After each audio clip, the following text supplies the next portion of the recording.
नमस्कार दोस्तों, आप सभी का स्वागत है हमारे इस यूट्यूब चैनल पे। दोस्तों, बिहार सीजीएल के द्वारा बहुत सारे वैकेंसी निकाली गई है। इन्हीं के बारे में आज के वीडियो में समझेंगे। जो इसकी योग्यता क्या है, इसकी सिलेबस क्या है, एग्ज़ाम पैटर्न क्या है, कब से कब तक डेट है फॉर्म भरने की, ठीक, एग्ज़ाम कब होगी, इन्हीं सब चीज़ों के बारे में इस वीडियो में हम लोग समझेंगे। तो चलिए वीडियो स्टार्ट करते हैं। तो ऑनलाइन रजिस्ट्रेशन की डेट जो दी गई है वो है 18/8/2025 से 17/9/2025 तक। लगभग आपको 1 महीना का समय दिया गया है फॉर्म भरने के लिए। उसके बाद पोस्ट की बात की जाए तो आपकी पहली पोस्ट जो है वो है सहायक प्रशाखा पदाधिकारी, जिसको इंग्लिश में हम लोग कहते हैं ASO, असिस्टेंट सेक्शन ऑफिसर। जो मेन SSC CGL होता है उसमें भी ये काफ़ी पॉपुलर पोस्ट होता है। इसकी वेतनमान की बात की जाए तो इसकी वेतनमान 7 है, और वेतनमान 7 के तहत आपको जो सैलरी देखने को मिलेगी वो लगभग 70 से 80 हज़ार के बीच में आपको देखने को मिलेगी। इसके लिए योग्यता जो है वो आप किसी भी विश्वविद्यालय से किसी भी सब्जेक्ट से स्नातक पास हैं तो आप इसके लिए एलिजिबल हैं, आप इसको अप्लाई कर सकते हैं। उसके बाद दूसरी पोस्ट की बात की जाए तो दूसरी पोस्ट है योजना सहायक की, जिसकी वेतन स्तर की बात की जाए तो इसकी भी वेतन स्तर लगभग 7 है।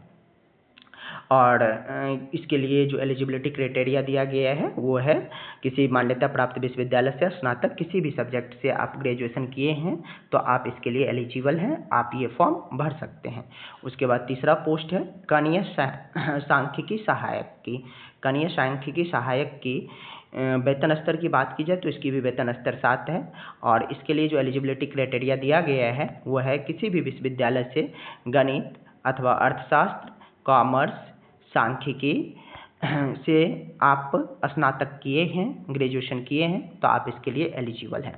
उसके बाद अगला पोस्ट है डाटा एंट्री ऑपरेटर की, और इसकी वेतन स्तर की बात की जाए तो इसकी वेतन स्तर आपको 6 है, और इसकी सैलरी की बात की जाए तो इसकी भी सैलरी लगभग 50 से 60 हज़ार के बीच में आपको देखने को मिलेगी। तो डाटा एंट्री ऑपरेटर के योग्यता की बात की जाए, एलिजिबिलिटी क्राइटेरिया की बात की जाए तो इसके लिए आप किसी भी मान्यता प्राप्त विश्वविद्यालय से PGDCA का कोर्स किए हैं या BCA किए हैं या BSc IT किए हैं। यदि आप के पास इन 3 डिग्री में से कोई भी एक डिग्री है तो आप इसके लिए एलिजिबल हैं, आप इस पोस्ट के लिए अप्लाई कर सकते हैं। उसके बाद बाकी के 2 पोस्ट हैं, एक है अंगेक्षक जो निदेशालय वित्त विभाग का है, और दूसरा है सहकारिता विभाग का। इसका वेतन स्तर का बात किया जाए तो वेतन स्तर 5 है, और इसके लिए एलिजिबिलिटी क्राइटेरिया की बात की जाए तो इसकी एलिजिबिलिटी क्राइटेरिया है आप कॉमर्स से आप ग्रेजुएशन किए हुए हैं, या अर्थशास्त्र से ग्रेजुएशन किए हैं, या स्टैटिक्स से ग्रेजुएशन किए हैं, किसी या मैथ से आप ग्रेजुएशन किए हैं किसी भी विश्वविद्यालय से, तो आप इस पोस्ट के लिए एलिजिबल हैं। उसके बाद सहकारिता विभाग में बस आप गणित के साथ कॉमर्स से यदि आप ग्रेजुएशन किए हैं तो आप इस पोस्ट के लिए एलिजिबल हैं। उसके बाद टोटल पोस्ट की बात की जाए तो इसकी का टोटल जो पोस्ट है वो है 1481 टोटल पोस्ट है, जिसमें सबसे ज़्यादा पोस्ट जो है वो है सहायक प्रशाखा पदाधिकारी का, जिसको हम लोग ASO बोलते हैं। ASO की टोटल वैकेंसी जो है वो है 1064, जिसमें अनारक्षित वर्ग के लिए 572 है, अनुसूचित जाति के लिए 102 है, अनुसूचित जनजाति के लिए 17 है, और अत्यंत पिछड़ा वर्ग के लिए 101 है, पिछड़ा वर्ग के लिए 154 है, पिछड़े वर्ग के महिला के लिए 12 है, और आर्थिक रूप से कमजोर वर्ग के लिए 106 है। ठीक, उसके बाद जो है योजना सहायक की टोटल पोस्ट की बात की जाए तो योजना सहायक की टोटल पोस्ट है 88। उसके बाद जो है कनीय सांख्यिकी सहायक की बात की जाए तो टोटल पोस्ट 5 है, डाटा एंट्री ऑपरेटर की टोटल पोस्ट 1 है, और अंगेक्षक जो वित्त विभाग का है उसका टोटल पोस्ट 2 है, और सहकारिता विभाग का जो अंगेक्षक है उसका टोटल पोस्ट 4 है।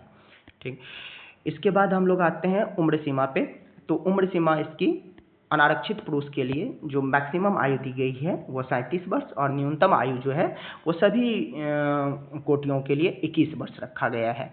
पिछड़ा वर्ग एवं अत्यंत पिछड़ा वर्ग पुरुष और महिला का अधिकतम आयु जो है वो है 40 वर्ष। उसके बाद अनारक्षित महिला का भी अधिकतम आयु 40 वर्ष है। अनुसूचित जाति एवं जनजाति पुरुष महिला का अधिकतम आयु जो है वो दिया गया है आपको 42 वर्ष। तो एज क्राइटेरिया यही है। एज जो आपकी कैलकुलेट की जाएगी, जो मान्य होगा आपका डेट ऑफ बर्थ, वो 10th के सर्टिफिकेट का मान होगा, या आपके पास उसके बराबर का कोई सर्टिफिकेट है, उस पर जो डेट ऑफ बर्थ अंकित किया गया है उसी डेट ऑफ बर्थ को फाइनल डेट ऑफ बर्थ माना जाएगा। इसके अलावा दूसरा कोई भी डेट ऑफ बर्थ को वैलिड नहीं दी जाएगी। उसके बाद इसके एग्ज़ाम पैटर्न की बात की जाए तो इसमें 2 एग्ज़ाम होता है, दोनों ऑब्जेक्टिव टाइप एग्ज़ाम होता है। पहला जो होता है प्री, उसके लिए जो सिलेबस की बात किया जाए तो उसके लिए सिलेबस है सामान्य अध्ययन, उसके बाद सामान्य विज्ञान एवं गणित और मानसिक क्षमता और करंट अफेयर्स। इन सभी से आपसे टोटल 150 क्वेश्चन पूछा जाएगा और प्रत्येक क्वेश्चन के लिए आपको 4 अंक दिए जाएंगे, और एक गलत क्वेश्चन आप करते हैं तो उसके लिए 1 अंक काट लिया जाएगा। डैट मीन्स इसका नेगेटिव जो है वो 1/4 है। परीक्षा की अवधि जो है 2 घंटा 15 मिनट है, मतलब 2 घंटा 15 मिनट में आपको 150 क्वेश्चन सॉल्व करने होंगे।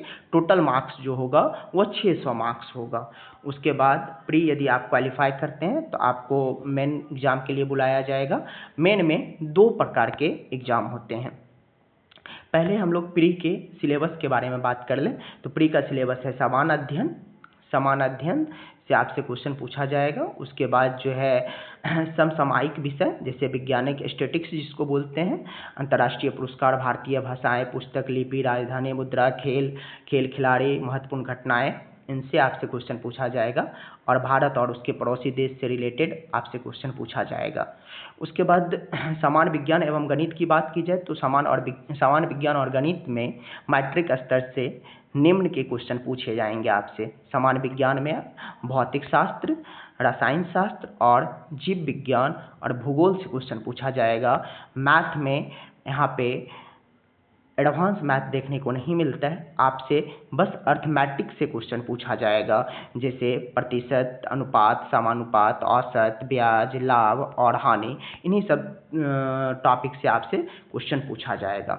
उसके बाद मेन एग्ज़ाम पे आते हैं तो मेन में 2 एग्ज़ाम होता है, जिसमें 100 मार्क्स का आपसे हिंदी पूछा जाएगा और एक मेन पेपर होगा 100 क्वेश्चन का।